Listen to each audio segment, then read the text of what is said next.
Look at it truly now, and oh my God, I caught you. Oh, that hand again. Look at me honestly into my eyes and tell me you were ever my friend. What a way to ever lose somebody. What if I said I knew it all along? You're a dime, a liar, lousy, no good, cheating, know me, money, motherfucker, the end. I'm a fool, I'm a sucker, you're the devil undercover. Can't believe I fell for that again.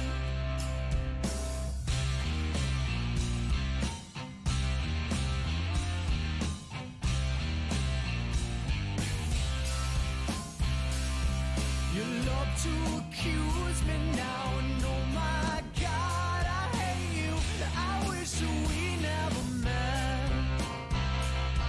You use and abuse me now, when you're the one who's guilty. I hear you talk to your friends. What a way to ever lose somebody.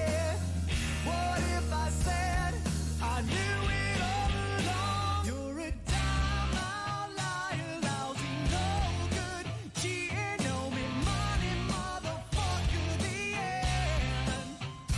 I'm a fool, I'm a sucker, you're the devil undercover. Can't believe I fell for that again. Can't believe I fell for that again.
Tonight, ladies and gentlemen, the stars of the AWA take center stage.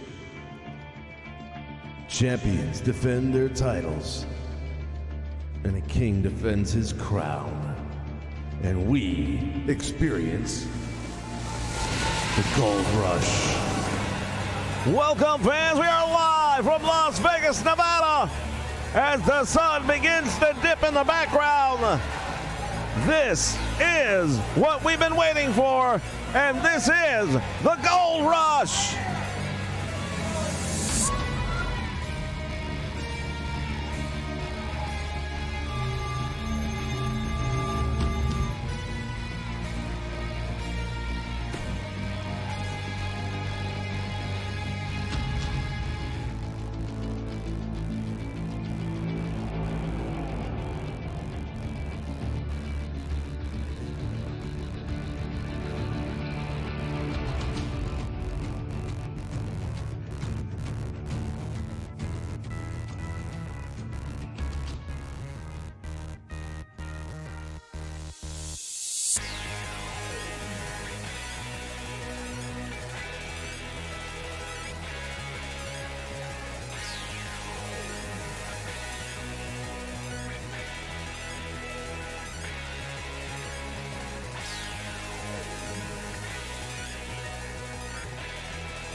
Good evening, wrestling fans, and welcome here to the Nation Network, to the Gold Rush. We want to welcome all the viewers who joined us from Twitch.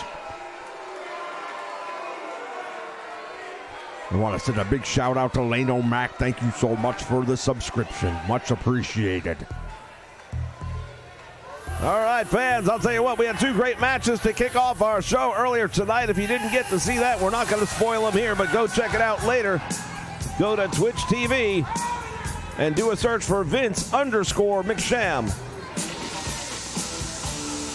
Making his way to the ring at this time, former representative of the fabulous Freebirds, Bam Bam Terry Gordy.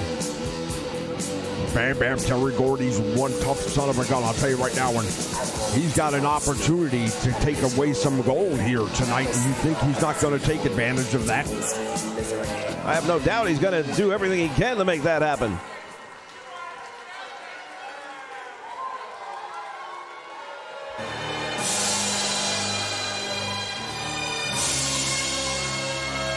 And here comes the champion, the AWA television champion, Curt Hennig.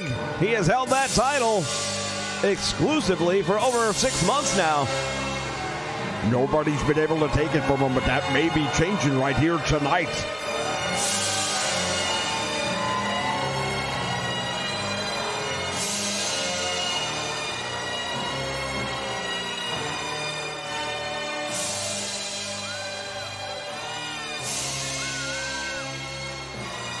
As we take a look at him, the son of Larry the Axe Hennig. Well, he's been grown up around the business of professional wrestling, so there's no question that he was going to end up doing what he's doing right now.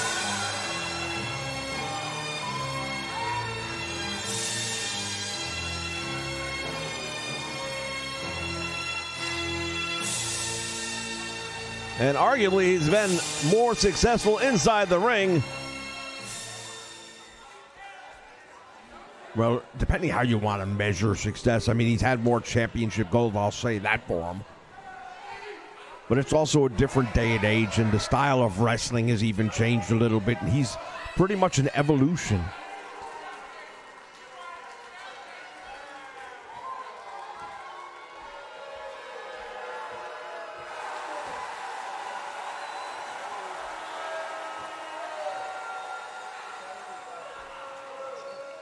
Referee right now standing by as we take a look now at the champion, the man wearing the AWA title, television title, over his shoulder. Curt Hennig right now getting set for perhaps the biggest challenge since gaining his title. Want to send a shout out to Tyrone, who also just subscribed. Thank you very much, sir.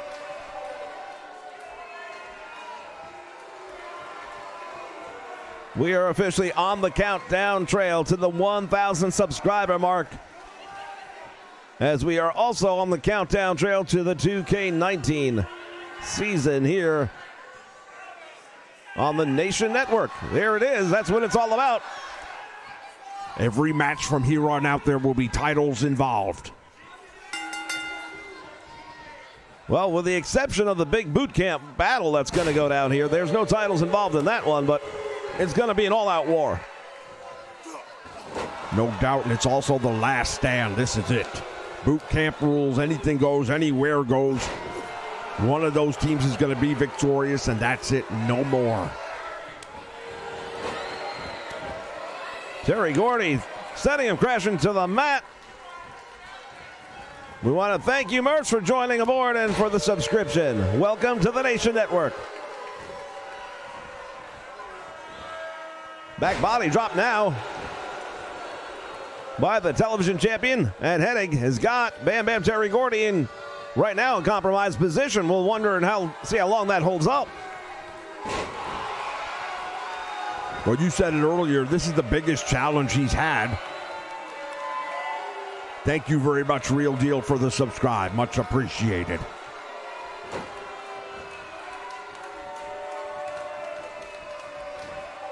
I'll tell you, though, Curt Hennig is a tremendous wrestler, not to take anything away from Bam Bam Terry Gordy. But Gordy definitely has the size and strength advantage, and we're going to find out how that plays out here. And Gordy, a capable wrestler in his own right as well. He may not have quite the level of amateur expertise that Curt Hennig possesses, but he's got enough agility and knowledge to make that near 300-pound frame of his lethal. Oh, and right there you see it. That's exactly where the size and strength advantage plays into the hands of Terry Gordy. Now he's choking him out in the corner, and the referee standing by doing absolutely nothing about it. Well, I believe he was putting a count on Terry Gordy. Maybe by 2K19 we'll actually see that happen. Arm drag now by Hennig. Nicely done using the momentum. Hennig now from the middle row. The television title on the line here in this one to kick off the show. And he goes for that missile drop kick, but nobody home. Gordy saw it coming. And now the Irish whip sending Hennig crashing into the turnbuckle. Yeah, nothing good's going to come from this right now because he's got him perched up on the top rope, and Terry Bam Bam Gordy can do a variety of damage from up there. Superplex, both men feeling the effects of that one. There's a 2 count. He got him! He got him! Wow. I've got to tell you, I'm just a little bit surprised right there. We have a brand new AWA television champion.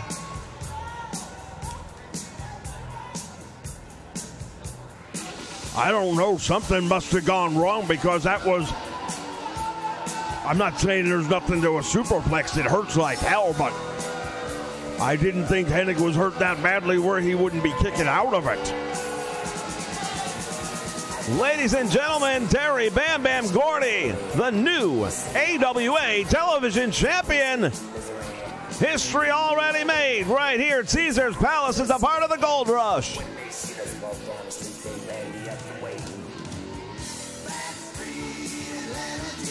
Well, like you said, that's just the kickoff. What's going to happen when we continue on?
All right, fans, we are back, and this crowd still buzzing. But no rest for the weary. We've got another title match coming up, and you talk about a situation where the immovable force goes up against the unstoppable object. I'll tell you, this is one of those matches I've really been wanting to see for some time now, ever since it was announced. For the America's Heavyweight Championship, and we are going to put the heavy and heavyweight for this match, fans. Here comes the challenger on his way down to the ring right now from Borger, Texas, Stan the Lariat Hansen. Stan the Lariat Hansen is one of the old school wrestlers, if ever there was one.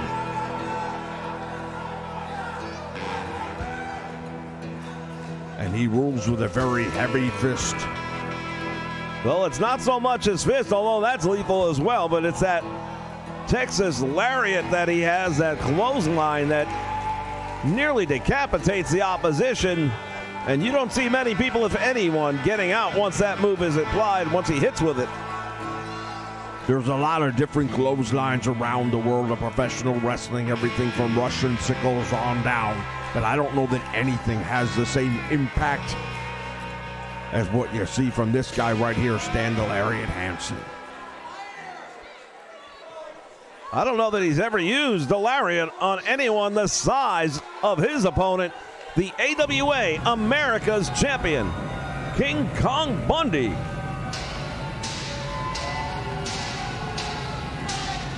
King Kong Bundy has held that title since taking it from Sergeant Slaughter nearly 3 months ago. And he has taken on all comers. Well, he has, and he's been very successful with it. But again, you have this huge size advantage over everyone you get in the ring with. Well, tonight, he doesn't really have that advantage. Stan the Lariat Hansen, very capable of handling everything that King Kong Bundy can hand out. The question is, can King Kong Bundy handle what Stan the Lariat Hansen might be giving him tonight?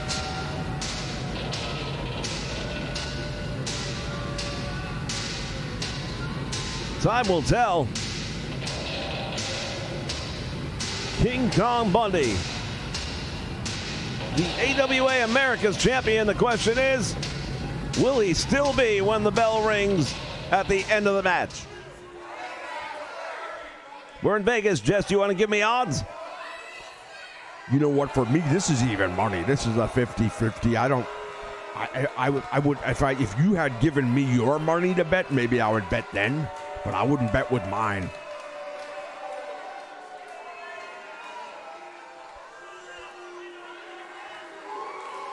I can say this, it will not surprise me if we have a new champion here. No, it wouldn't surprise me either. 50-50. What did I just tell you? Flipping a coin. It could be heads, it could be tails.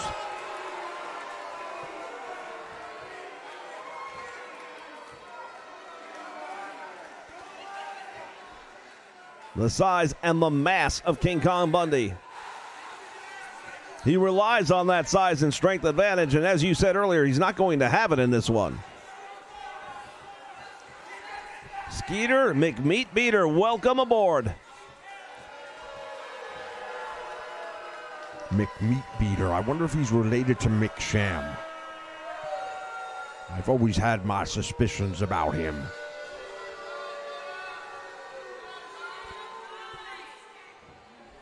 All right, we're ready for action. There's the bell. What did I tell you? The unstoppable force just hit the immovable object. Welcome aboard, Snibs, and thank you for the subscription.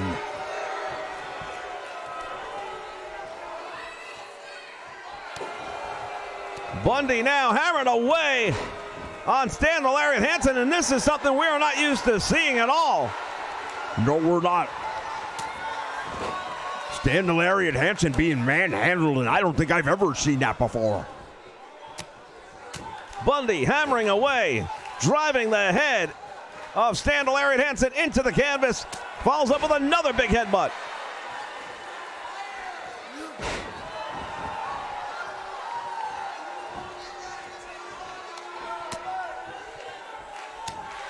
Shot to the midsection now.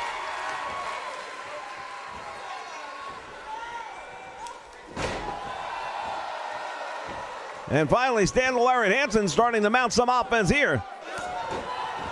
Well, the champion is down right now, and you don't want to be down against a guy like Stan Hansen.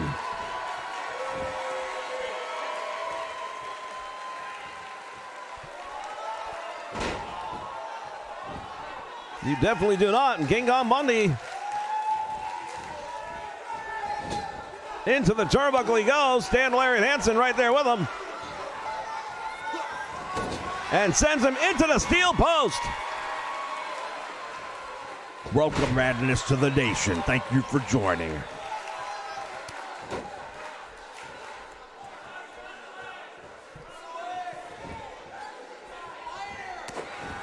Steiner, Larry Hansen going to work now on the knee of the champion, and that is a smart move. Would you not agree?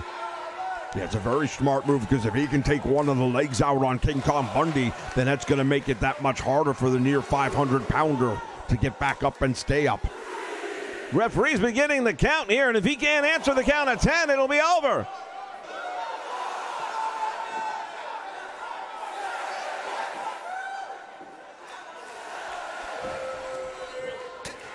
Back elbow right to the head, and now Stan Hansen with a jawbreaker. Back heel trip, and he drove him hard into the canvas. Again, the referee begins the count. King Kong Bundy has been on the receiving end of a lot of the punishment thus far.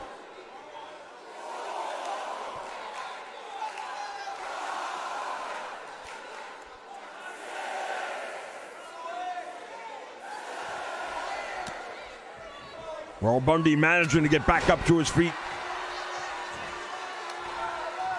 as the lariat continues to do the damage. He's got him up in the air, but he couldn't hold him. Belly to back suplex, that time by Bundy, and down he goes. The challenger now feeling it as Bundy goes to the eyes and rakes the eyes. Irish whips him into the turnbuckle, and now suddenly Stan the Lariat Hansen is playing on the catch-up side. The challenger is going to have to come up with something here real quick, because if Bundy keeps on putting offense together like this, that size advantage is definitely going to play into his favor.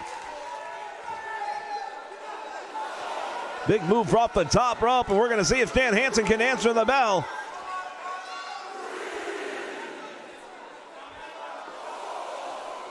Two of the biggest men ever to compete for a title here in the AWA.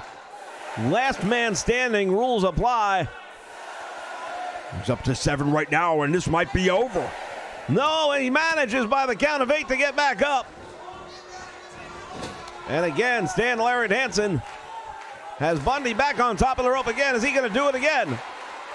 There it is, that big arm drag, and 400 pounds all the way out to the middle of the ring.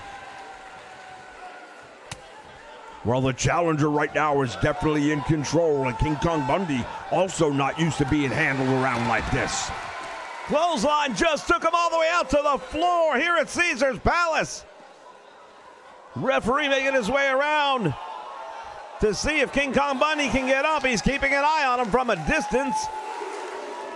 Well, I wouldn't want to get too close to these two dudes either, man. Right now they're doing everything they can to put one another out. Referee's count has just reached 6, and if Bundy doesn't find a way to get back to his feet, it'll be all over.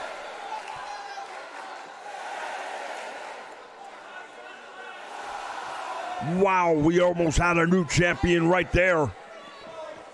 We've already seen one title change hands tonight. It's possible we could be 2 for 2. Bundy and Lariat Hansen going at it right here ringside. Great camera action. And this is all legal. Overhand right by both men, exchanging blows here ringside. Stan Lariat Hansen just dropped Bundy head first into the concrete. Welcome to the nation, new legacy boy. We appreciate the sub very much. Thank you for joining.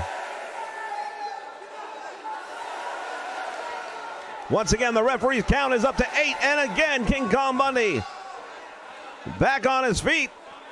You know, you have to almost wonder sometimes if the guy's really that badly hurt, or if he's taking advantage of the 8 or 9 count to regain himself. Welcome, Wantanko. Thank you for the sub, and welcome to the nation. Fans, we encourage you to follow us on Twitch and Twitter. You can follow us on Twitter at Invasion Nation for all of the news FWF related.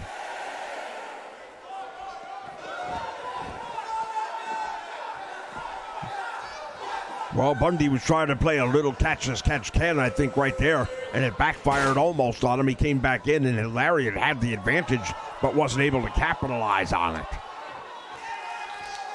Bundy just chokeslammed him hard to the mat.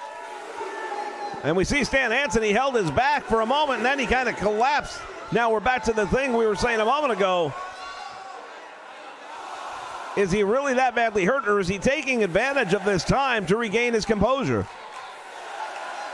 Well, we'll find out in 3 seconds, won't we? Oh, he caught Bundy coming in, so I'm going to go back to thinking he was using the clock. And it's a smart move if he did. Why wouldn't you? It's an opportunity to regain yourself. If you think your opponent isn't that badly hurt, then don't wait. Pick him up and give out more punishment. Right now, Stan Hansen probably should be administering a little bit more damage, I think, to Bundy, but he's not. Referee continues to count as it has reached 7. And again, Bundy gets up for the count of 8, and Bundy on the receiving end of a bunch of big Texas boots right here by Stan the Lariat Hansen. Winds him up, and here it comes. There's that lariat. And that might be it right there. We may have a new champion. Stan the Lariat Hansen may be the new America's champion right now. Well, there's still 5 seconds left to go if Bundy can find a way to his feet. Count has reached 8, and Bundy is still down, not moving. Oh, he just barely got up on a count of 9. Stan the Lariat Hansen taking Bundy over again with another tremendous move. Well, the other thing you have to keep in mind is Bundy near 400 pounds. And when he comes down with even something like a suplex, it takes a lot more out of him than the average wrestler. There's a lot of body weight coming down and crashing into the canvas at the same time. And the effect on his body is much different than a guy like, let's say, Curt Hennig. Winds him up again, Russian leg sweep, and down goes the champion. I don't know that you're going to beat him with that, although right now he's taking so much punishment, maybe. Bundy may just stay down and say, I don't want no more.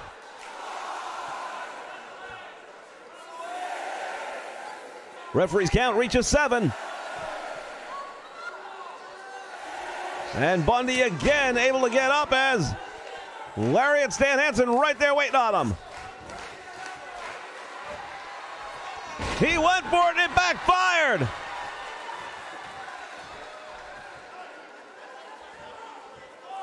Welcome aboard, Silently Blazers. Welcome to the nation.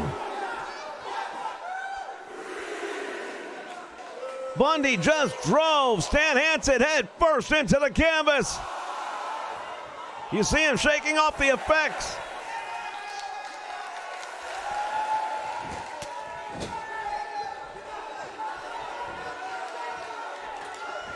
Welcome to the nation, Grayson Smith. Thank you so much for the subscription. And now look at this. Bundy thinks it's over. He's holding his own head. He's really taking some damage. He better hope it's over. I'm not sure Bundy's got much left in the tank if he gets up here. We've reached 7, and now Stan the Lariat Hansen not moving. The challenger is up on the count of 8. Welcome to the nation, Casey Scart. Thank you for joining us. There's the lariat. There is the lariat. That's got to be it. Mr. Big Show just in time.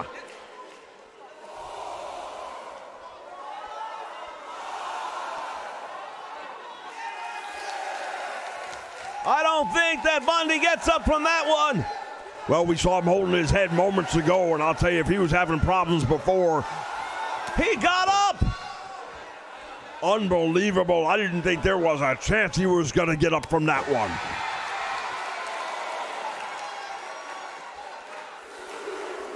That big axe handle sledgehammer to the back of Bundy might be enough. He has really taken on some damage in this match.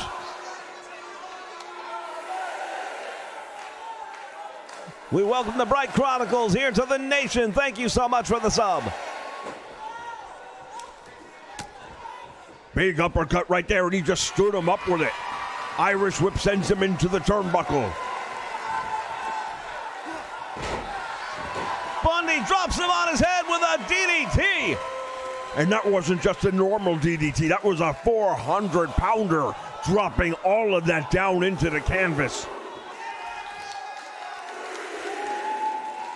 Stan Lariat Hansen looking up at the lights, looking up at King Kong Bundy, and looking up at the referee, whose count has just reached 6.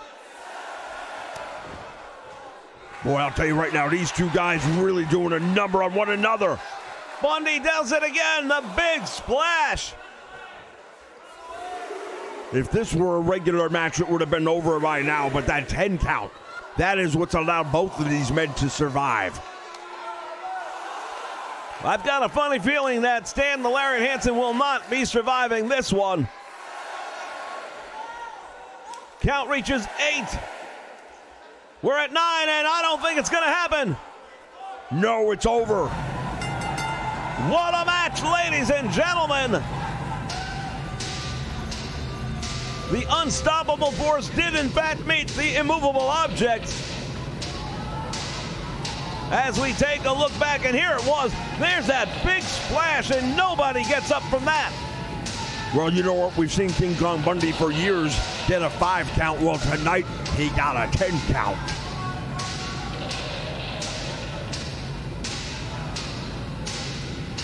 There is your winner, ladies and gentlemen. He is still the AWA America's Champion, King Kong Bundy. Can anybody stop this man? You know what? After tonight, I don't know. He may just retire that belt. I don't know that anyone's going to beat him.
Do you think that regardless of what federation it was, we'll ever see you in a professional wrestling capacity again?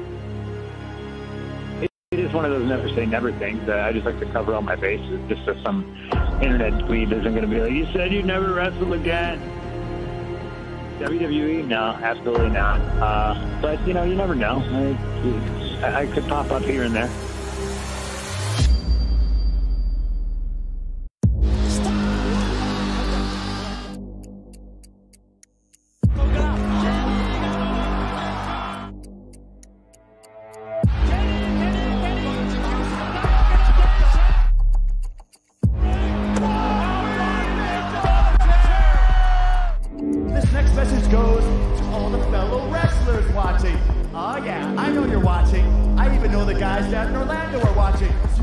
Get started and train for the next Kenny Omega light, but it ain't gonna happen. Part of the reason why I am in Japan and why I didn't leave like those other guys is because I felt like Japan was my home. My work here is far from over because I am the best. I am more talented. I have more drive. I have more determination. I am like any one of you. I'm back. And now the $64,000 question. Why, oh why, after everything I said and after everything I did, why did I come back? What it boils down to is I can't what it can and should be sitting on my couch in Chicago. So much for change, huh? Same old, same old. I want you to listen to me. I have a lot of things I want to get off my chest. I hate this idea that you're the best, because you're not. I'm the best. I'm the best in the world. I am the best wrestler in the world. You are so good. You are so popular. But the problem is, the best in the world is me.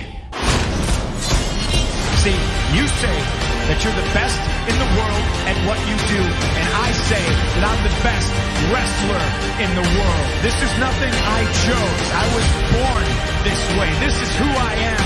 This is what I do. But you just bit off more than you can chew. Understand, when you step in the ring, your arms are just too short to box with God.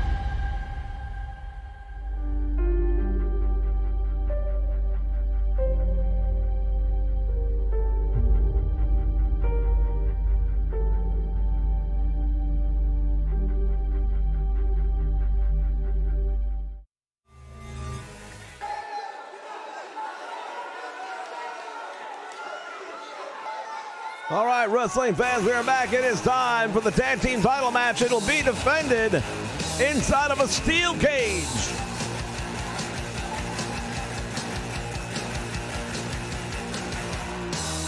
Here come the challengers, the former AWA Tag Team Champions, and this is their last chance to get the titles back, and they know it. Well, Shawn Michaels and Marty Jannetty, they were the tag team champions until the Nasty Boys came along. And after that, they rewrote the whole page on tag team wrestling right here in the AWA.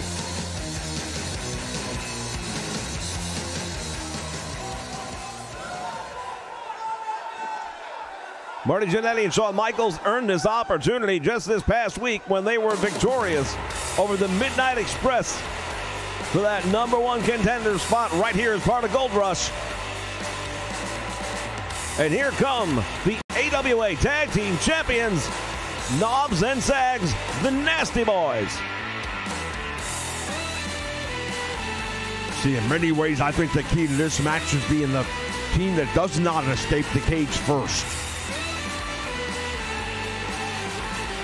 Because then you have a 2-on-1 advantage.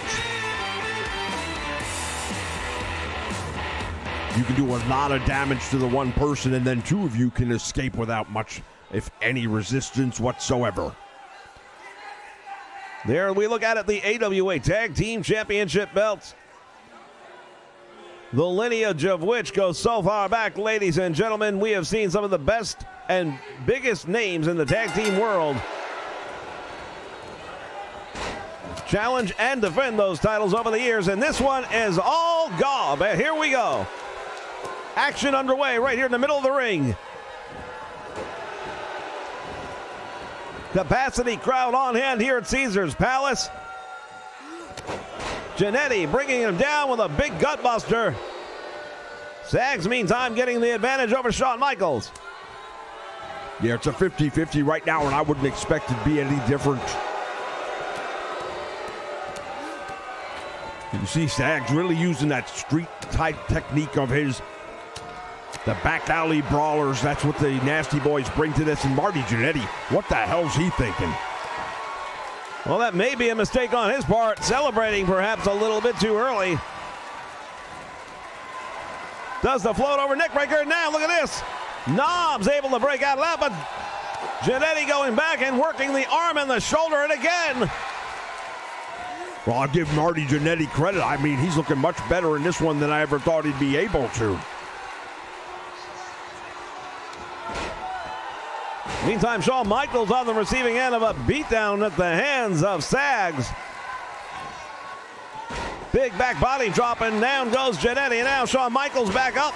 He's got, big DDT right there. Oh, now Knobs does the same to Marty Jannetty. It really is a game of, who's going to up one the other first and last, because they're going back and forth so quickly. Who can keep up with it all? Another big gutbuster right there by Shawn Michaels. He's got a good target. Are you calling the man fat? I'm just saying a gut buster on somebody like Sags is not likely to miss. Just dropped him across the top rope. May have struck his head on the steel cage.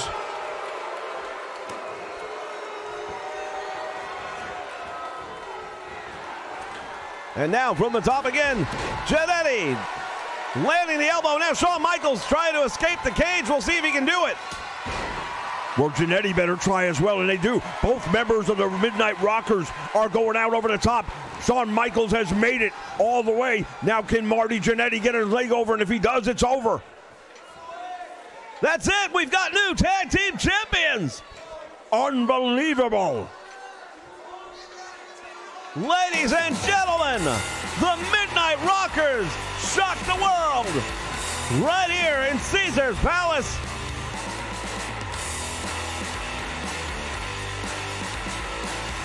I've got to tell you right now, I did not expect to see that.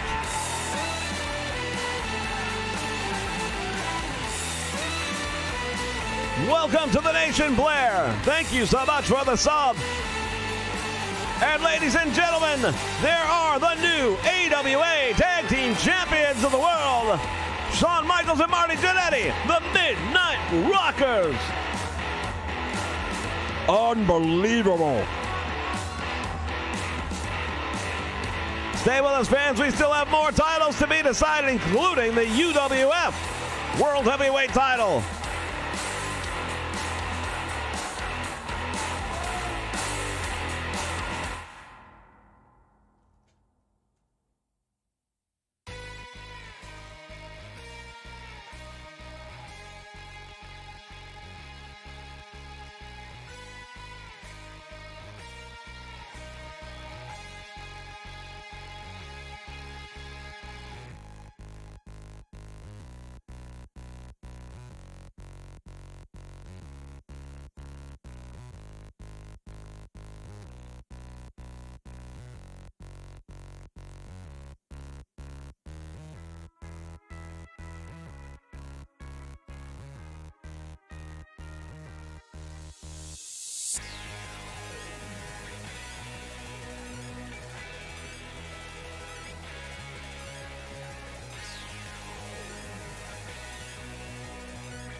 All right, we've seen another championship change hands here at Gold Rush.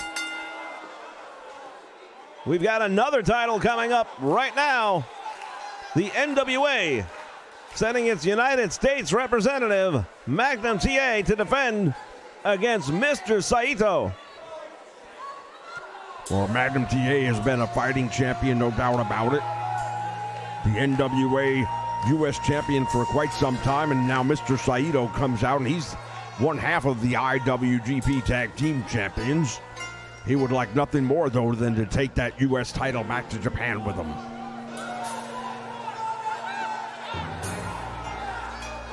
And he very well may do just that. Saito, very capable. He's got that Saito suplex that he has now made pretty well famous. And of course, Magnum TA goes for the belly-to-belly suplex. So both of these men have a clear expectation of what they want to win with. This should be a very interesting matchup right here. To the best of my knowledge, these two men have never met in the ring before, so we don't know what to expect.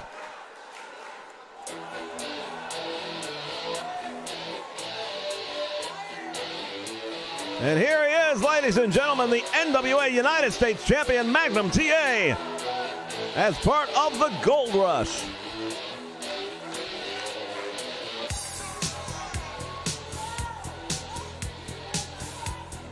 We're coming to you once again live from Caesars Palace in Las Vegas, Nevada, here on the Nation Network, and we thank you all for joining us.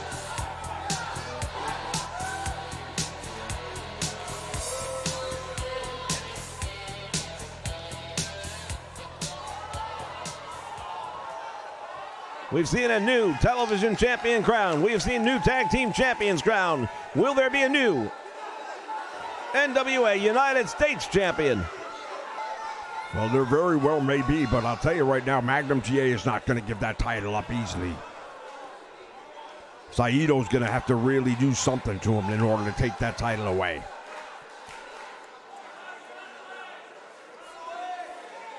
As we take a look at the challenger.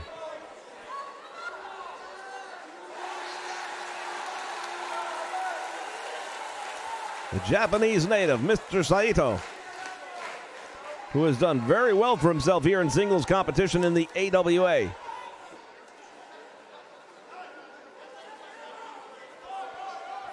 And there is his opposition, the reigning NWA US champion, Magnum TA, who has become synonymous with the United States Championship. He was the former NWA champion about a year ago this time, here on the Nation Network.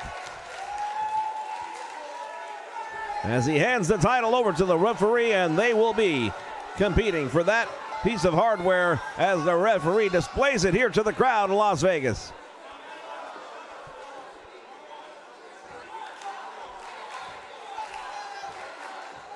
Well, another one of these matches where it's truly a 50-50 opportunity. See some sportsmanship here in the beginning of the match. Little teleportation trick right there. 2K does a great job with that.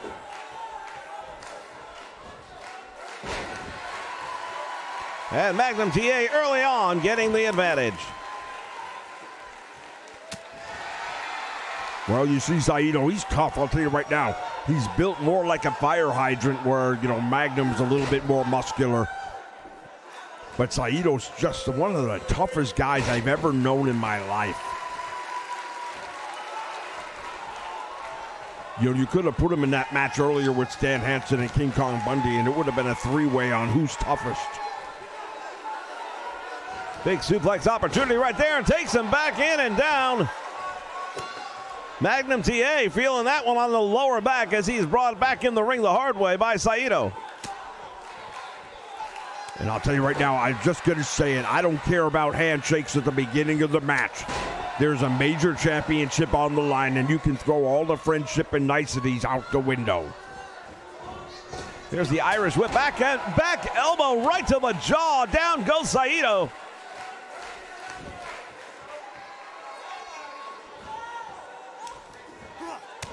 Magnum TA with a big rolling forearm. And he backs the challenger into the turnbuckle, now puts him up on the top rope. Magnum TA, arm drag takes him all the way out to the middle of the ring. He hooks the leg. He gets only a one count though, Saito. I told you he's tough.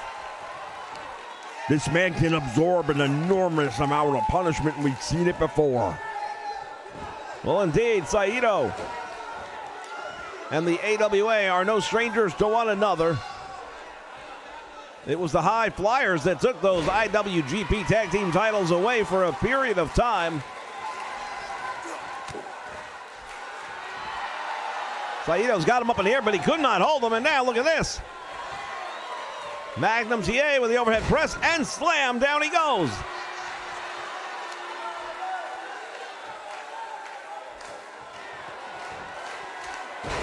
Welcome to the Nation, Daymaker. Indeed, thank you for the sub. We appreciate it. Magnum TA goes for the leg. Will that be it? One. He's got two and almost at three. Yeah, he almost had him as right. Saito, though, still tough as nails, manages to get that shoulder up off the mat despite the fact that Magnum TA hooked the leg. NWA United States Champion is the #1 contender to the NWA World Championship, and Magnum TA in the month of July is going to have his opportunity to reclaim the major prize. the NWA World title during the Great American Bash. He will be going up against Ric Flair at some point in time. He hooks the leg. There's one. And he couldn't hold on. Well, Magnum TA may have already had his best opportunity. It's hard to say, but Saito can get stronger as the match goes on. We've seen it before. Magnum's got him up in the air. What is he doing with him here? Drives him head first into the top turnbuckle, and Saito may be out. Saito's in trouble down in that corner, but he's fighting his way back up. Wow, what a move right there by Mr. Saito. Powered up from the lower rung of the ladder in the turnbuckle all the way back up to being in control. Well, at least he was. Magnum TA fighting his way back out. There's a belly to belly. He caught him with it, and that should be all she wrote. Hooks the leg, and I don't know if Saito's going to kick out of this one. No, I don't believe he is. There is your winner. And still the NWA United States Heavyweight Champion, Magnum TA. Well, that was a big win right there, no doubt about it. Magnum TA, you see him right there slipping out the back door. Punishing belly-to-belly suplex right there. And as they say, it's all academic. Look at the impact right there as he bounced off the canvas. He caught him flush with that one, and that's it.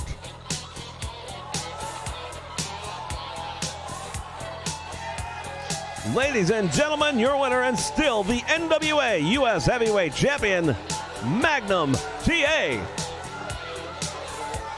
Fans, don't go away. We still have the boot camp match. All Out War. This is the last stand.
All right, fans, welcome back. We are live from Las Vegas, Nevada, Caesars Palace, the outside arena. Because quite honestly, there was no indoor facility that could maintain order and that could contain this next match. Well, no doubt about it. This is going to be all-out war, and it is the last stand. Baron Von Reschke, Colonel De Beers, Boris Zukov, they are here united tonight. They are the Allied Powers.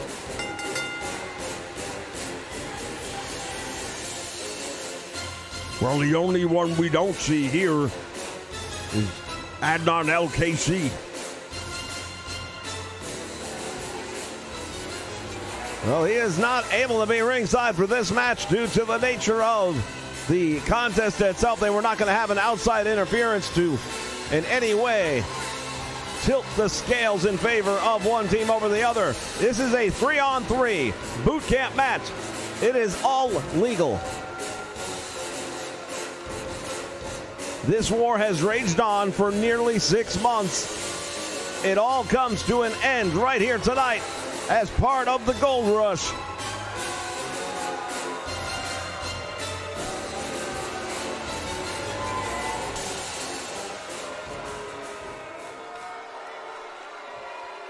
Well, that's why this is the last stand, and I'll tell you right now, when it comes to a last stand, nobody knows them better than I do. And here come the Cobra Corps, Sergeant Slaughter, leading the Cobra Corps down to the ring. Corporal Kirshner on the left, Greg Gagne on the right. You know, on this one, I'm going to call it for the Allied Powers. You think the Allied Powers are going to win the match? Absolutely. Look at this. I mean, there's already been all kinds of chicanery with the Cobra Corps. You've got Scott Hall, who went MIA. Nobody knows where he is and hasn't seen him since. Last minute, they have to get Greg Gagne to fill in. How much training do you think Slaughter had time to give him? Well, I don't know, but I think Greg Gagne more than capable of holding up his end of the battle. Well, we'll find out, won't we? But I am picking the Allied Powers, and I'm the man who calls it like it is. Well, we'll see how accurate that call is.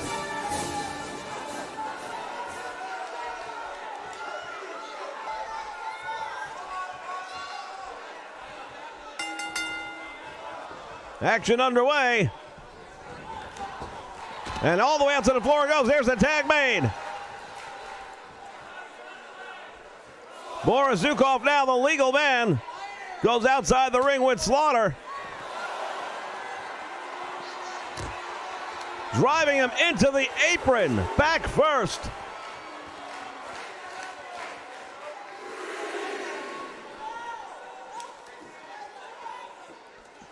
Oh, Boris Zukov now with a big suplex on the concrete floor.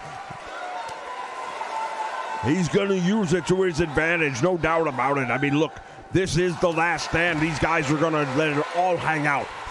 They're going to use the steel rails. They're going to use the ringside steps. They're going to use the concrete floor. There is no tomorrow. Slaughter just drove the head of Zukov, which is a considerably sized target, into the concrete floor right here.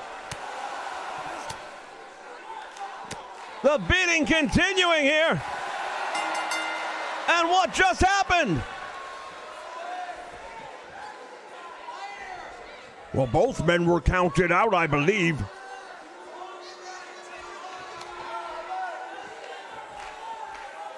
What does that mean? Well, that means they're both counted out, I guess. I mean, I don't know what's going on.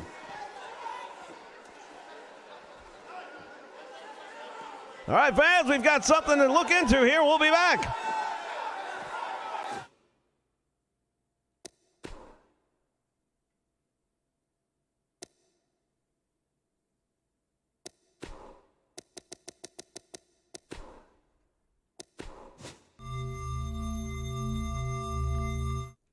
All right, after the officials have talked it through, they're going to restart the match. There has to be a winner.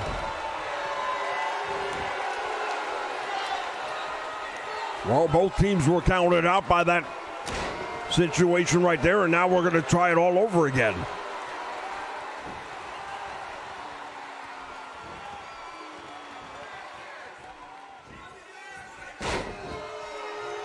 Welcome to the nation, Dog King. Indeed, we appreciate the sub right now. Trying to regain order here.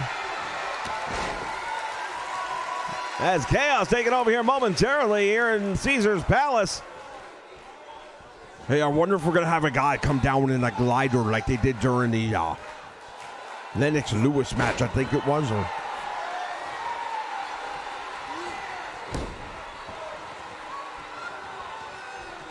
Actually, I think that was Holyfield and Riddick Bowe. Yeah, remember that when he came down in the glider and got caught up in the rafting and the lighting structure above here in the trestle? That would be very interesting. Well, I can do without that, but wouldn't surprise me. It's Vegas. Anything can happen in Vegas, including the restart of a match. Slaughter now taking Colonel De Beers over with that big arm wringer and dragging him over to his corner, which is the smart move to make. There's the tag made. Corporal Kirshner getting his first taste of action here tonight as part of Gold Rush. Deep arm drag, though, by Colonel De Beers.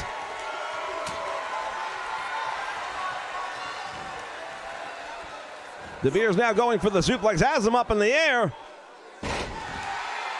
Textbook suplex right there by De Beers. Yeah, it was a textbook suplex, and he really brought the Air Ranger all the way down flat on his back. No parachute for that landing, I'll tell you that right now. Kirshner now fighting his way back out.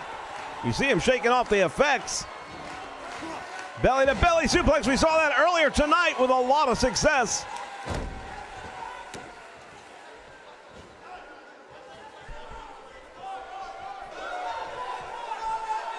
Kirshner now going down with a suplex again. Colonel De Beers trying desperately to get back to his feet. And Kirshner driving the knee into the chest.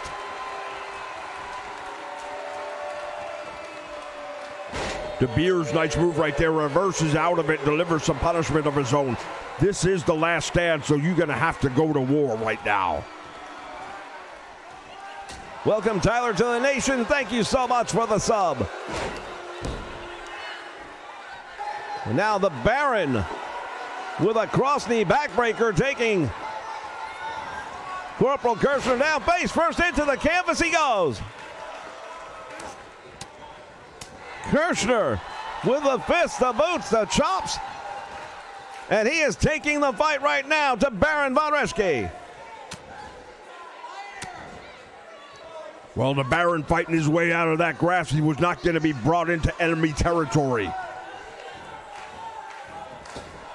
All the way out to the floor, and Kirshner down at the feet of Sergeant Slaughter.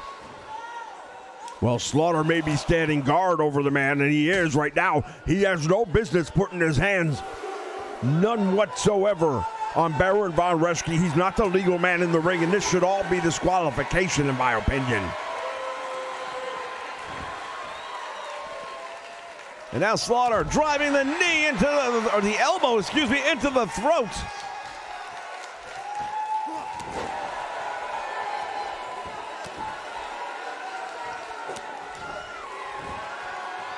Corporal Kirshner now going to town on Baron Von Reschke, but nice move right there by the Baron. Well, one thing a lot of people may not know, and that is that Baron Von Reschke, an accomplished amateur wrestler.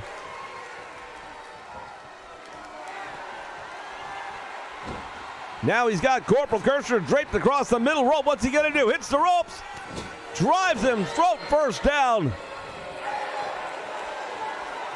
Well, I tell you what, that takes a lot of guts right there by Baron Von Reschke, but not much brain. Oh, wait a minute, Slaughter just took out the wrong man.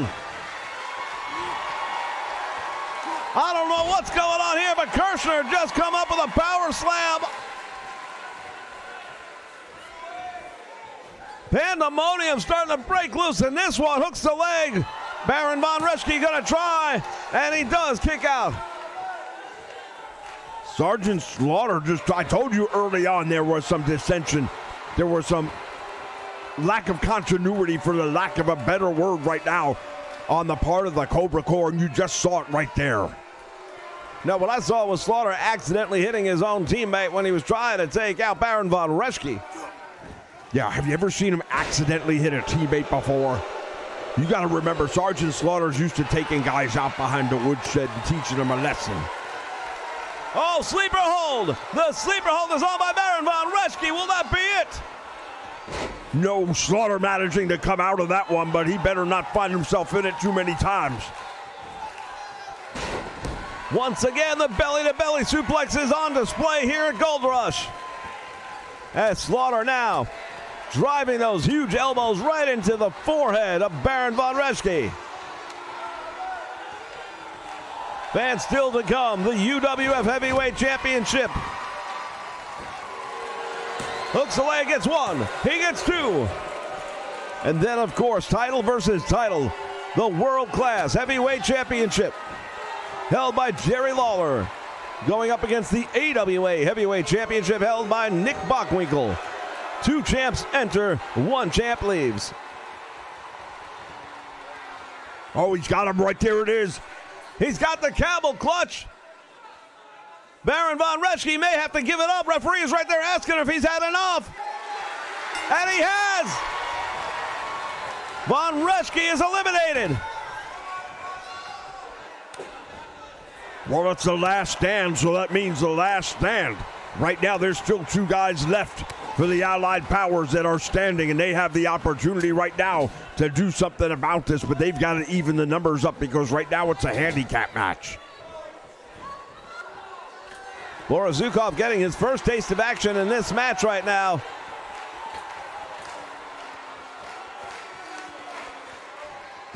Big suplex from the middle rope, and Boris Zukov hit his head on the way down.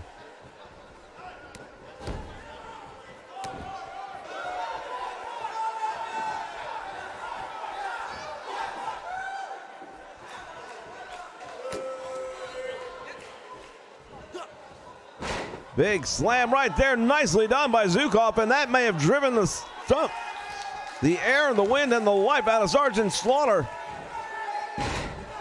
I thought he was going to go for a pile driver, but instead he just threw Slaughter all the way across.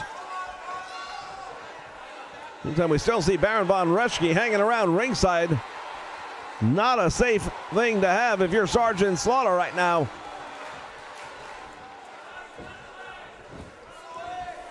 Well, Baron von Reschke's got nothing left to lose. He's already been eliminated. Colonel De Beers now has a fallen Sergeant Slaughter, but now Slaughter up with that deep arm drag. Tag is made, and now Corporal Kirshner, the Army Ranger, back in.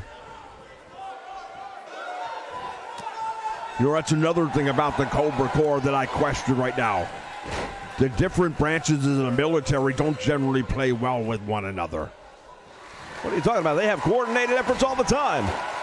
Yeah, but they just don't like each other. I mean, if you go to a bar with a bunch of Army guys and a Navy guy walks in, it's not like they all comrades.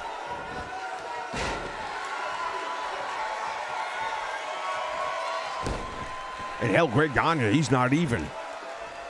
He's just got some camouflage paint on his face. He's Greg Gagne.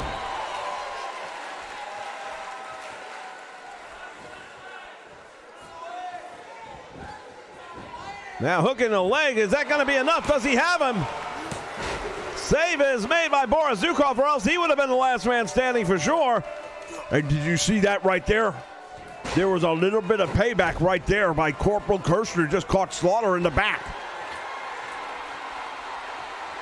I am sure there is a legitimate reason for that. And now Greg Gagne getting first taste of action here in this one. Big atomic knee drop. And I think Boris Zukov may be eliminated. I don't know, he may be. Maybe he was disqualified for not leaving the ring, I'm not sure.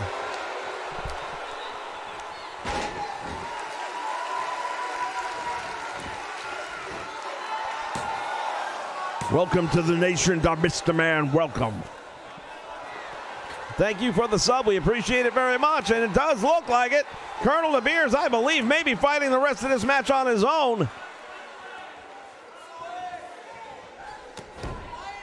He just removed the turnbuckle pad from his turnbuckle corner. Now De Beers. Nice suplex right there on Greg Gagne, but it's a 3-on-1 disadvantage.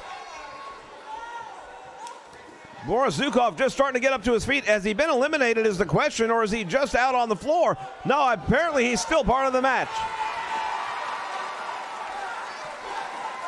Well, that's good news. I'll tell you right now, if you're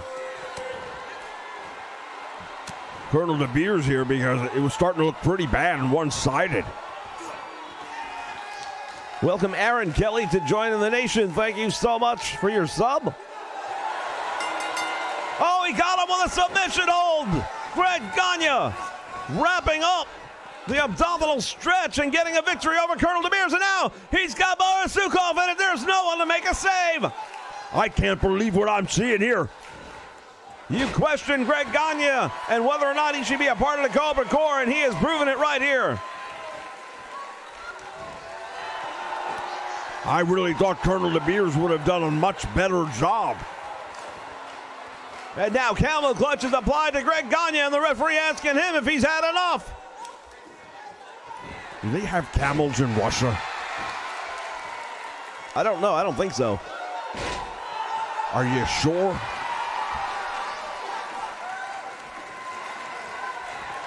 And now Gagne with a sleeper hold, the family heirloom. It is locked on deep. Using that incredible cranium to break the hold. Well, Boris Zukov was able to break the hold that time. As we see Greg Gagne continuing to go. And look at this outside the ring. Colonel De Beers just now getting back to his feet. Corporal Kirshner in the corner, but he is just hanging on for dear life to that top rope. Sergeant Slaughter now ringside.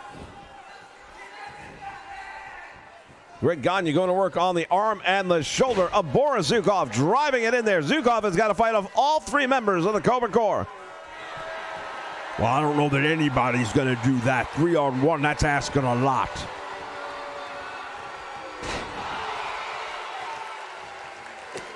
Going to work on the leg and the knee specifically of Boris Zukov, and now driving that knee into the small of the back.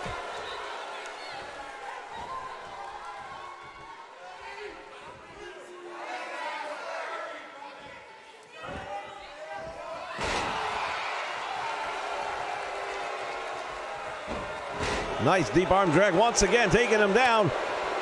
Stiff forearm shot right to the face. And Zukov pressed overhead and slammed down with authority. Well, Zukov jumping right back up, though, and he is fired up right now. Sends him out to the floor, and Boris Zukov going to try and finish him off on the concrete, I believe.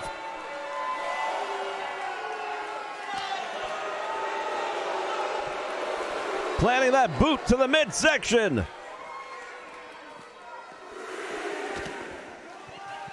Zukov now sending him up the aisle. He's got to be wary of the count, because if he's counted out, then it's all over.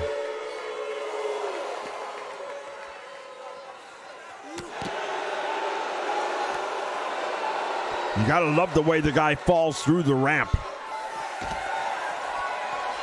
Once again, 2K outdoing themselves.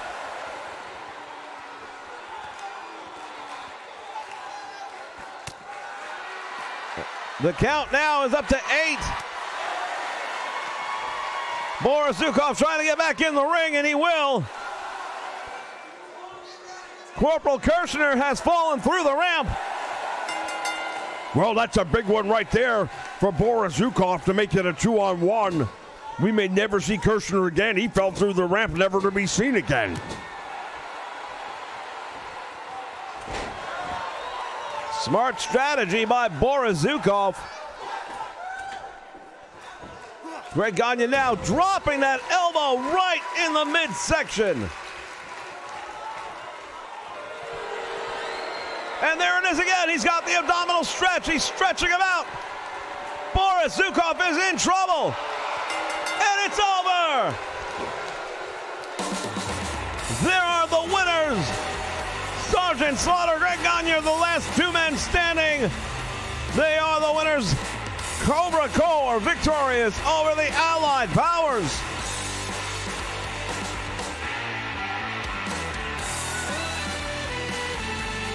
Well, we take a look back at some of the action in this one. I'll tell you right now, what a match. Back and forth it went. We saw all kinds of action in this one.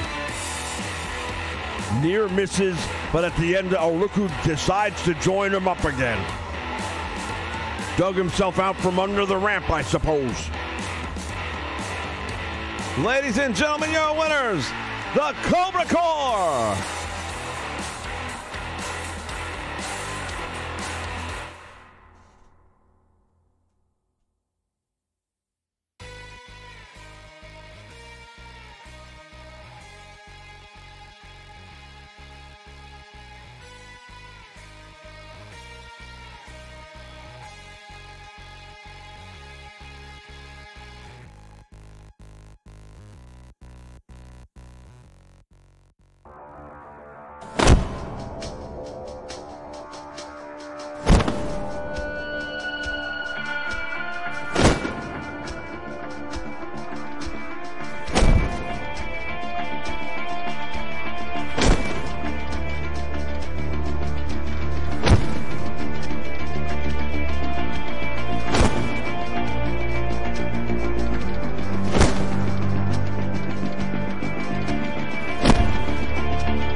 All right, fans, we just saw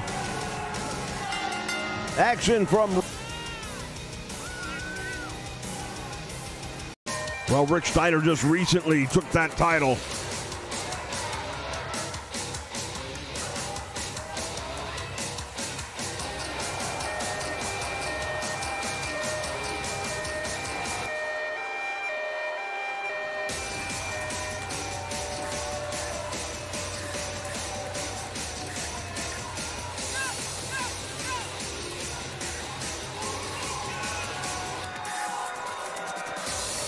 He was able to dethrone Dr. Death Steve Williams, and now he's going to be putting it on the line here tonight, although I don't see it around the waist.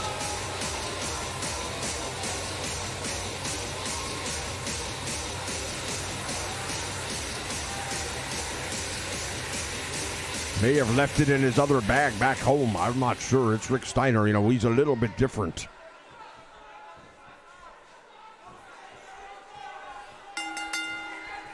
All right. Bell sounds action underway. We welcome Jamal Starks here to the nation. Thank you so much for joining, and thank you for the sub. We appreciate it very much. Bam Bam Bigelow dropping him.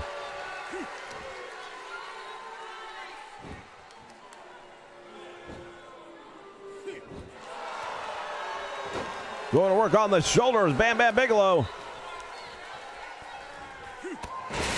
Nice drop kick right there by the big man. Yeah, very misleading. I mean, when you look at Bam Bam Bigelow, you look at a big guy and you figure he's probably big and a little bit strong and slow. But Bam Bam Bigelow, he can really just do a number of different things and do them all very well. And there's that back elbow right there.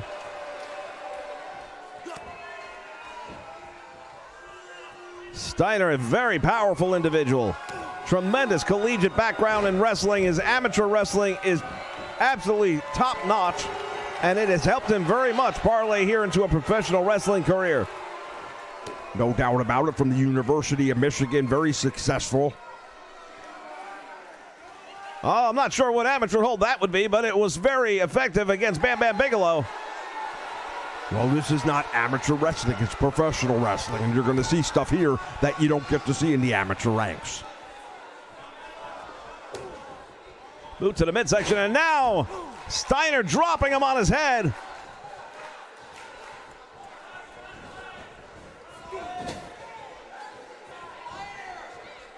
And now Bam Bam Bigelow all the way up to the top rope. And now what is he going to do with him here? Oh, arm drag took him all the way out to the middle of the ring, and Bam Bam Bigelow on the receiving end of that. Of course, Hot Stuff Eddie Gilbert ringside, and that's going to be a distraction for Bam Bam Bigelow. He's going to have to keep his eyes open, not just on the man in the ring, but on the man outside the ring as well. Well, right now, Hot Stuff Eddie Gilbert, he's just the manager, and he's just observing everything, and he's keeping his guy focused. That's what his job is. He hasn't done anything whatsoever to involve himself in the match. So why do you have to automatically presume? Well, I think it's very clear that Hot Stuff Eddie Gilbert is not going to let that title go without a fight. Steiner goes for the cover and only gets one. And now Bam Bam Bigelow catching the boot right to the back. Now stomp on the face.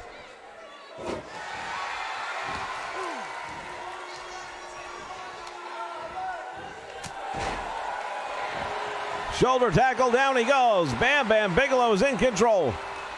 Fans, we are moments away from the big one. Title versus title. It's going to take place right here tonight.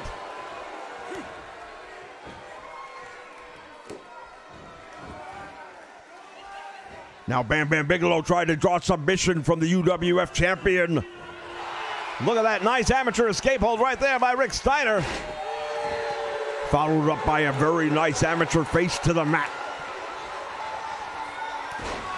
Driving the knee to the back of the head, and Bigelow feeling the effects of that one. Steiner line. Well, we talked earlier about Stan the Lariat Hansen and the Lariat. We should have also mentioned the Steiner line, because Rick Steiner has got a clothesline that I've seen really just take people out of their world. Big move by Bigelow. Now here it is. Hot Stuff Eddie Gilbert distracting Bam Bam Bigelow, who probably would have won the match. And whose fault is that? Bam Bam Bigelow so easily distracted by a guy who said, hey, look over here. Went for the power bomb, and now Steiner turned that over to his advantage. There's 1, 2. It looked to me like Bam Bam Bigelow was outside the ropes. Referee shouldn't have made that count.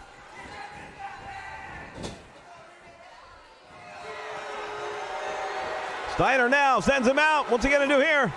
There's the Bulldog. That's what he used to win the title. Will it be enough to retain it? He's got 1, 2, and 3. Well, there's a big win right there for Rick Steiner as he retains the UWF Heavyweight Championship.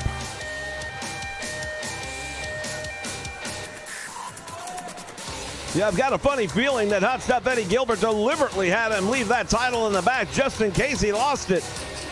Perhaps didn't have all the confidence in the world.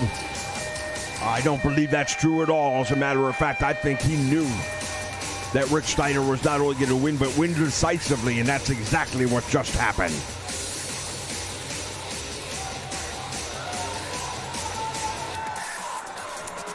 There is your winner, ladies and gentlemen, and he is the UWF Heavyweight Champion, Rick Steiner. Fans, when we come back, it is time. The time for talk is done, and the time for battle is here. Kings of Chaos, thank you for the sub, and welcome to the nation. We'll be back with our main event. Stay with us.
Tonight, one champion challenges another.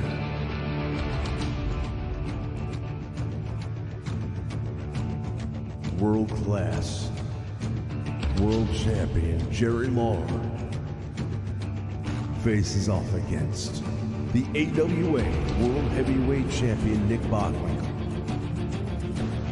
Champion versus champion.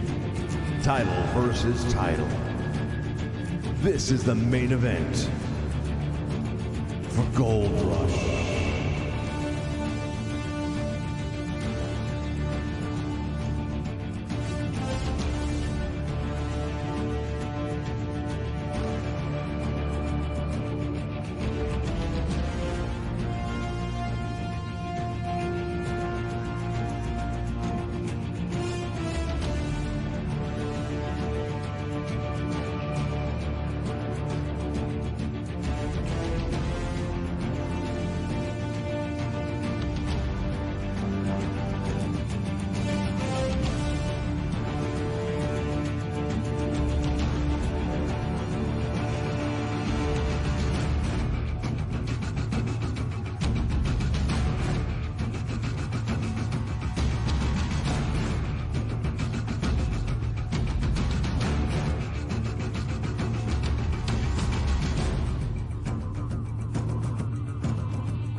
All right, wrestling fans, it's time.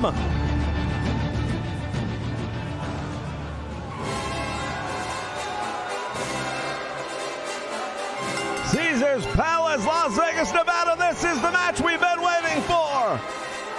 The world-class heavyweight champion of the world, Jerry Lawler, took that title away from world-class 2 months ago, refusing to defend it and essentially turning world-class championship wrestling into a local promotion. Well, they lost their TV contracts because they didn't have a defending champion. And tonight, Lawler made it clear that the only way he was going to go title versus title was if the stipulation was put into the contract that Nick Bockwinkle could not have any of the members of the Heenan family anywhere ringside involved in this match. Yeah, so no Bobby Heenan, no Ray the Crippler Stevens, and no excuses. I think the fear on everybody's mind right now is if Jerry Lawler were to win the AWA title here tonight, what would that mean for the AWA? He could take that title and walk away with it as well.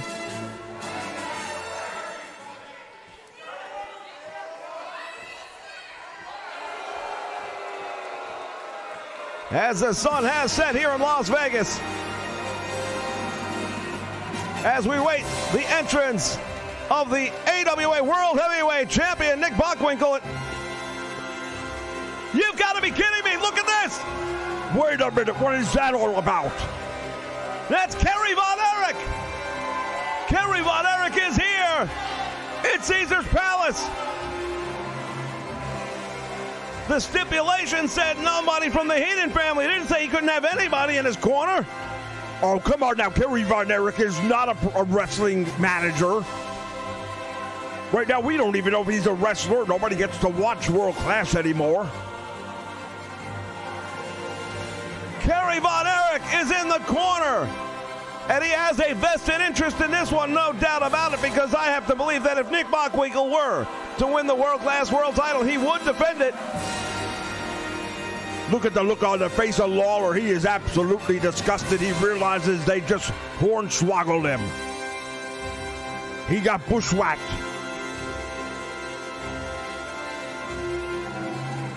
Well, the demeanor of Jerry Lawler has definitely changed. The look on his face says it all.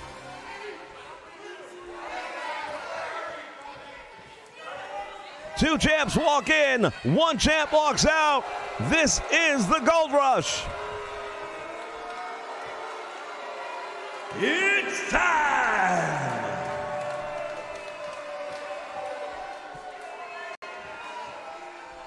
60-minute time limit, 2 out of 3 falls. Who will win this one? We're going to find out right now. Nick Bockwinkle early on with a side headlock takedown, and he's going to work on Jerry Lawler. Goes for a cover in the first 15 seconds, but you're not going to get him that way. Meantime, Kerry Von Erich out ringside shouting words of encouragement to Nick Bockwinkle. Jerry Lawler with a jawbreaker right there, and down goes Bockwinkle after the drop kick.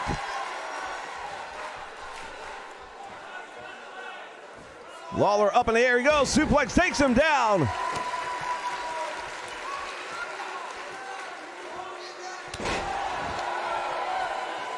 This match over 2.5 months in the making, fans.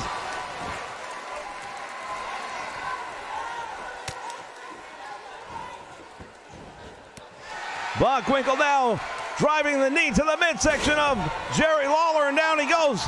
Now, why would you do that? Why would you pull up on a punch in a match like this? If you're going to throw a punch, you better throw it. You might not get the opportunity again.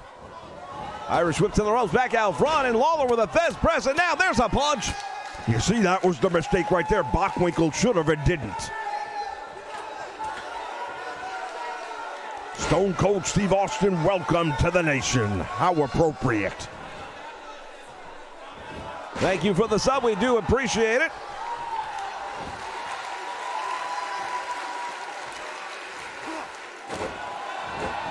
Face first, Lawler driven into the knee of Nick Bockwinkle, and now Bockwinkle going to work on the leg of Jerry Lawler.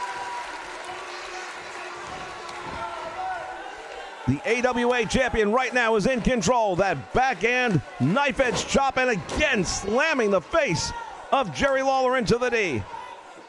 Kerry Von Erich looking on from outside the ring, and as I said earlier, he has a vested interest in the outcome of this match.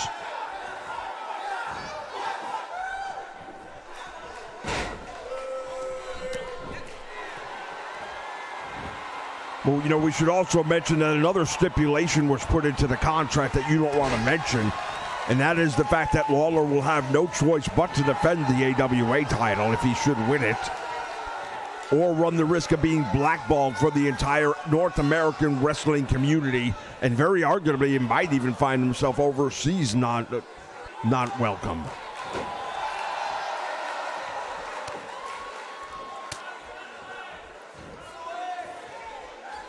Just 3 minutes into the match right now. We've seen one pinfall attempt by Nick Bockwinkle as Lawler continues going after the leg and the knee of Nick Bockwinkle. And now Lawler goes for the cover, does not hook the leg. You're never going to get him that way. Well, these guys have an hour to figure it out, and that's a lot of time. Lawler coming off the top rope, middle rope rather, with an elbow right to the head, and now he misses with a follow-up. Welcome, Brian McRae, to the nation, and thank you so much for the sub.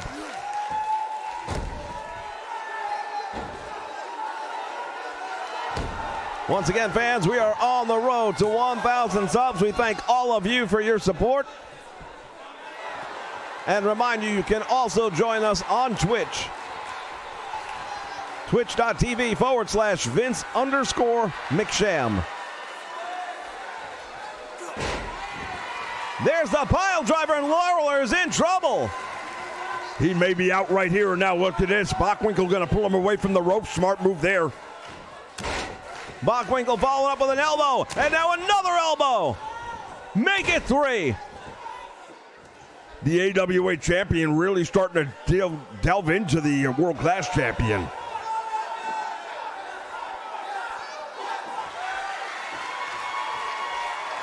Bockwinkle is waiting on him. And I've got a funny feeling I know what he's going to go for right here, but Lawler manages to get out of it just in the nick of time. Yeah, he may have been setting up for that sleeper hold, and if he puts that on him, boy, I'll tell you right now, not only will that be the first fall, but it'd be real hard to recover from it. He went for the axe handle, and Nick Bockwinkle sidestepped it, but Lawler able to recover. Bockwinkle once again now in the corner. Draws Lawler in and catches him with a nice arm drag, and now Lawler, the AWA champion, in control.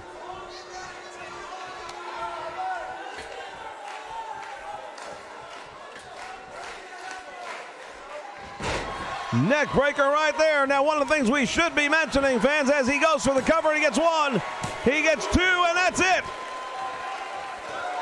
One of the things we should be mentioning is recently here on the Nation Network, there was an event that was called Tuesday in Texas, where Jerry Lawler was scheduled to and about to take on the LWF Intercontinental Champion, Bruno Sammartino, on the way to the ring.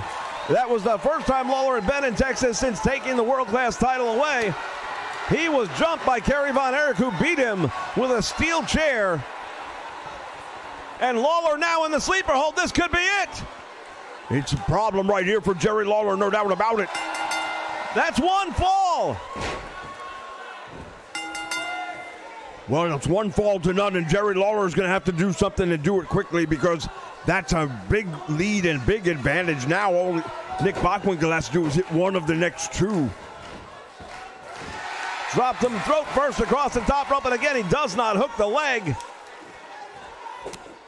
Well, you know, you mentioned the fact that just a week ago, Jerry Lawler was beat down with a steel chair at the hands of Kerry Von Erich, the man outside of the ring. It was a brutal beating, and you have to wonder if Jerry Lawler is operating at 100% right here tonight. Going for the camel clutch, but Bockwinkle out the back door. Has Lawler up over the shoulder and now drops him across the top rope. Well, Bockwinkle surprising me by not hooking the leg, and you're not going to beat Jerry Lawler if you don't.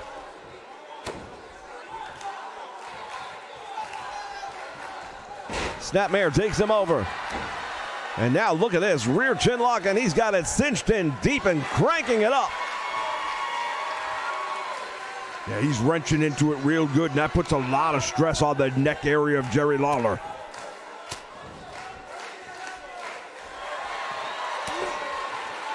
Some stiff left hands by Lawler. Now an overhand right dropping Nick Bockwinkle. The AWA champion is down. Lawler going for the suplex. Bockwinkle blocks it.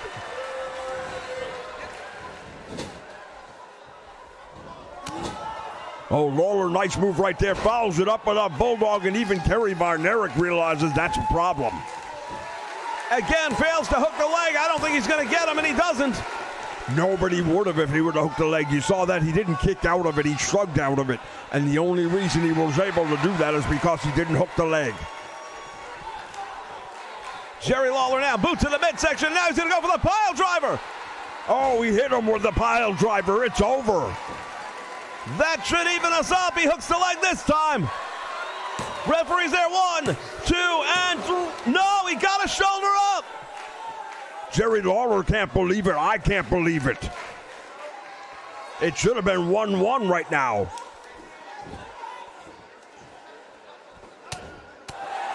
Nick Bockwinkle fighting his way back out. Deep arm drag takes Lawler down.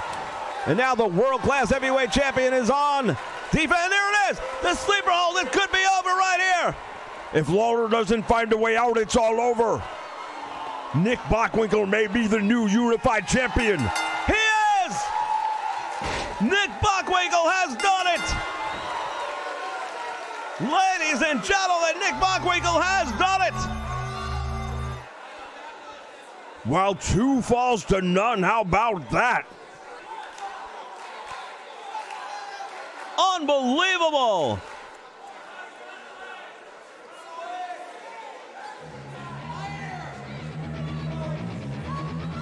As we take a look back at moments from this one.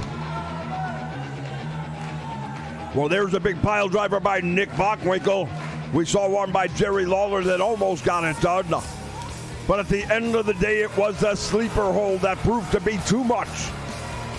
Not once, but twice. And you wonder how much the attack by Kerry Von Erich a week ago played a role in this one. There is the unified world champion, Nick Bockwinkle.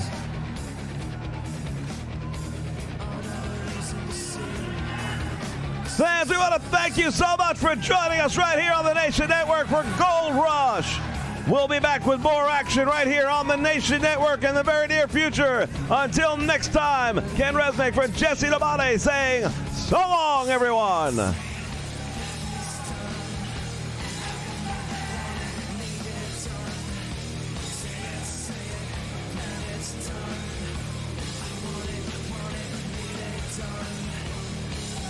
All right, welcome wrestling fans to the Backstage Lounge. This is normally something we reserve for our Twitch broadcast, but hell, what a night.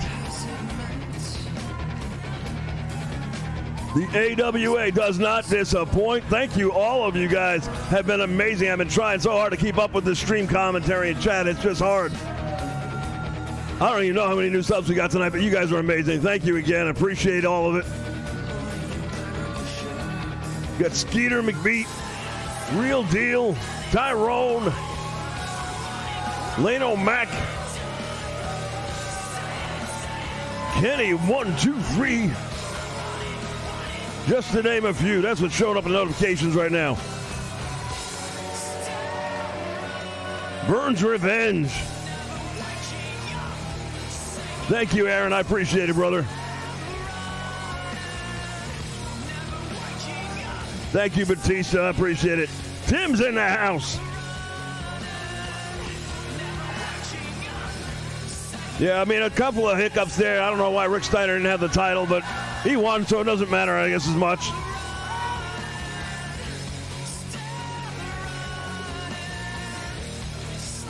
I was real happy with the way this thing turned out, though. Some real good matches. The kickoff show, if you guys didn't check that out, some point in time, go over to Twitch and take a look at that. That came out really well, too. I was happy with the outcome of that one. All you gotta do is go over to Twitch, twitch.tv/Vince_McSham, and you'll find it there. The big dog. We got the junkyard dog. Is that good enough?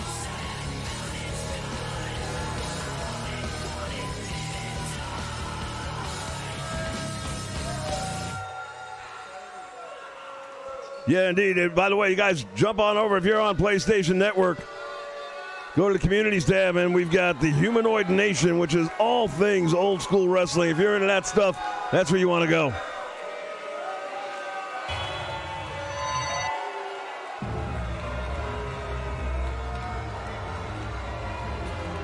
That's the Humanoid Nation. We got a ton of stuff there. We got creator content for 2K18, some of the best created wrestlers you'll find anywhere. A lot of stuff you see me using is either stuff that I made, or guys like Tongue List or Chromafly and a handful of other guys. I'm probably forgetting some big names out there, but they all contribute on the Humanoid Nation board. So good times for old school.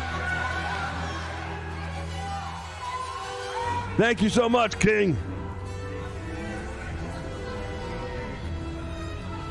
Sorry your guy King didn't win the match, man, but, you know, things happen.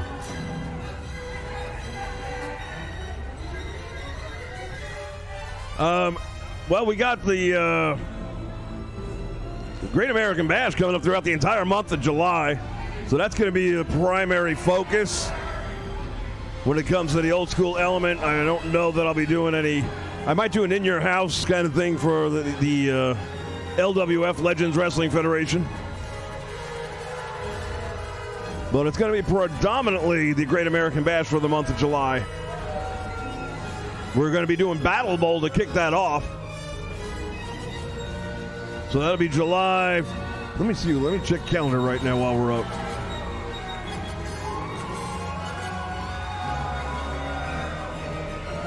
Yeah, 4th of July, we're going to kick it off.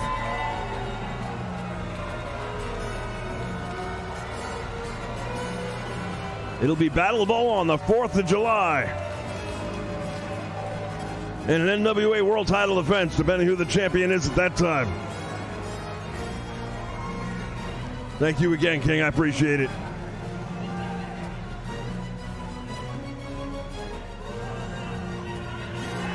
Good idea, Dave. I don't know about giving a card or anything, but that might just be a storyline angle there.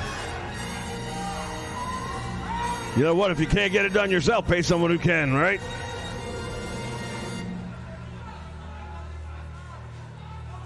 Thank you so much, Batista. You take it easy, man. Good luck with the Guardians.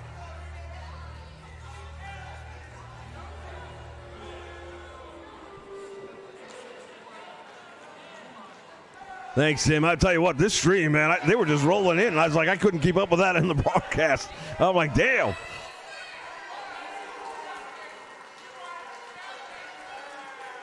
It's the fun part about doing this stuff is when you actually are coming up with different ideas, different angles, different content to try and build it up. And again, I'm not going to be monetizing videos because I can't, because I'm using so much copyrighted music and stuff, but still fun to see just how big you can grow it.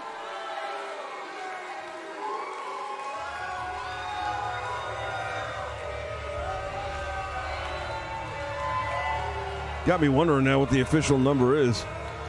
By the way, don't forget about Twitter, guys. If you're Twitter users, you can follow me at Invasion Nation, and that's one N in the middle. So when you get to the end of Invasion, that N is the start of the word nation, so to speak.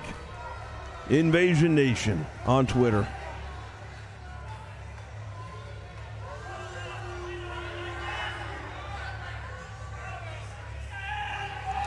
Backstage Lounge, generally it's not something I do here on this channel. It's usually on the Twitch channel, but it's basically like a post-game wrap-up show where we all get to BS a little bit about either what happened during the stream or just wrestling in general. And really like the way this one went tonight, so I figured I wasn't ready to go off the air quite yet.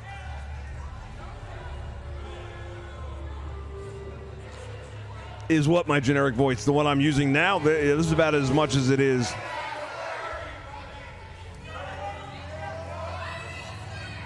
I can tweak it quite a bit, though, and do a few different ones out there, you know. Just, ladies and gentlemen, welcome to the AWA Ken Resnick here. You just got to put different compression techniques together.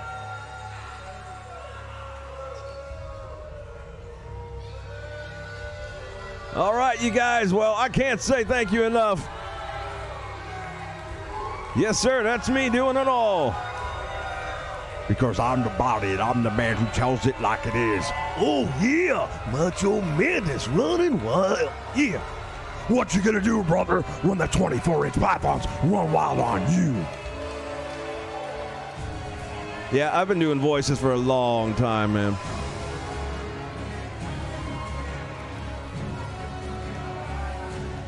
I actually find it a little bit easier to do the commentary by myself because when you're just switching back and forth, you know exactly what the next lines are going to be and how to bounce off of each. You know, you kind of create your own multi-dialogue.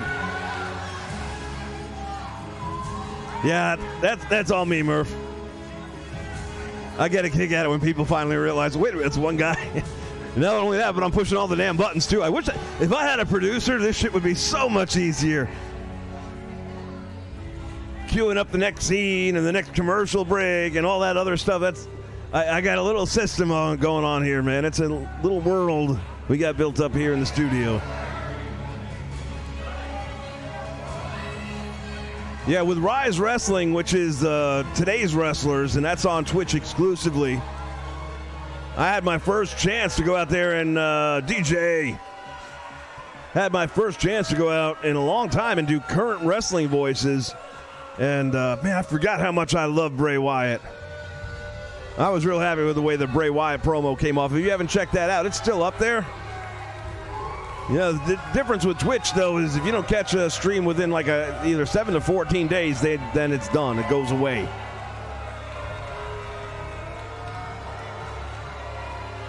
Thank you, Murph.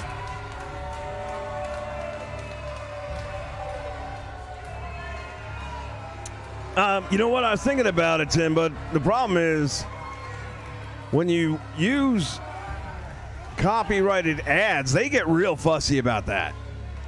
That'll kibosh a channel quick, and I've had that experience on another channel already. So, yeah, you got to be careful with that one because now you've got an advertiser. Let's say you pull out no Toyota commercial or something like that, and you throw that into your stream. Well, now it's like, well, our product is being looped into whatever it is you're doing. And, yeah, they can be real particular about that sort of stuff. So,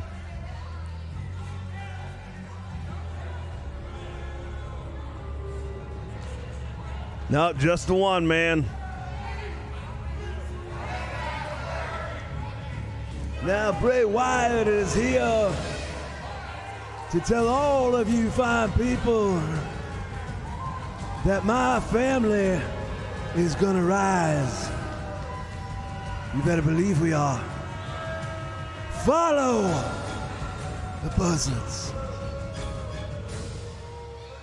How the hell did he get in here?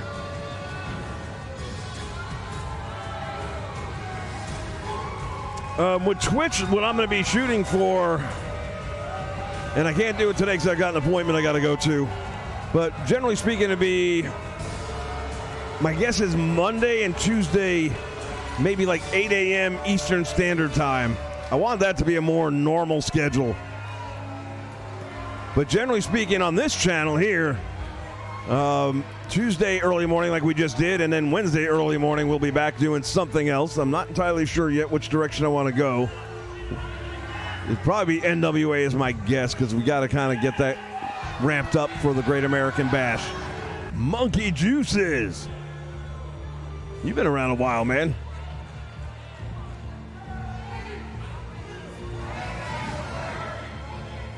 But I do want to come up with a pretty set schedule for both of them, and it's kind of the thing I've been working on. We're also working on partnering with a couple of the other guys that have channels that have unique styles.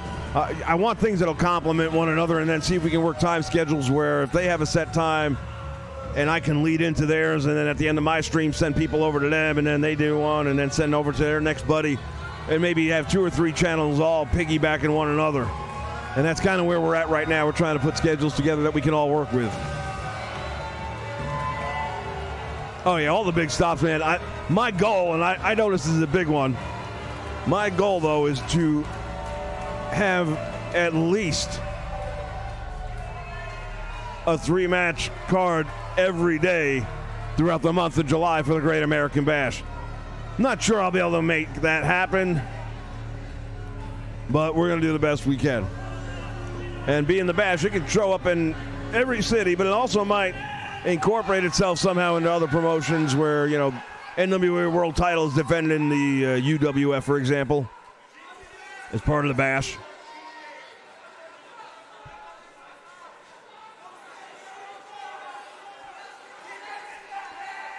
Thanks, Dave. I love it. He's going to punch out now. He's been getting paid to watch this stuff. You're not alone, man. I got a couple of guys on this one. Where is SLS, by the way? He's notorious for, man, I'm sorry, work keeps on getting in my way of watching my stream.